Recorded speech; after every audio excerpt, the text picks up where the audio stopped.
Yum! Masang Kain din ako.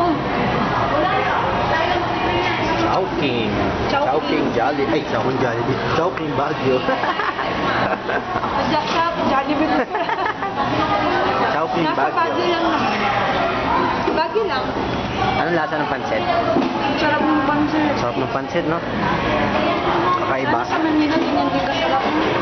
Saka mas marami serving dito ng gulay kasi maraming gulay dito. Ang sarap ng pansit, may ibang lasa. Lasang Baguio. Walang diet lang. Kakarating lang namin. Gutom na kami.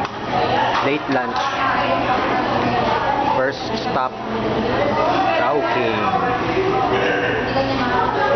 Hey na, Titina. Dito na kami sa Baguio. Natuloy din kami after 2 years. Bye-bye.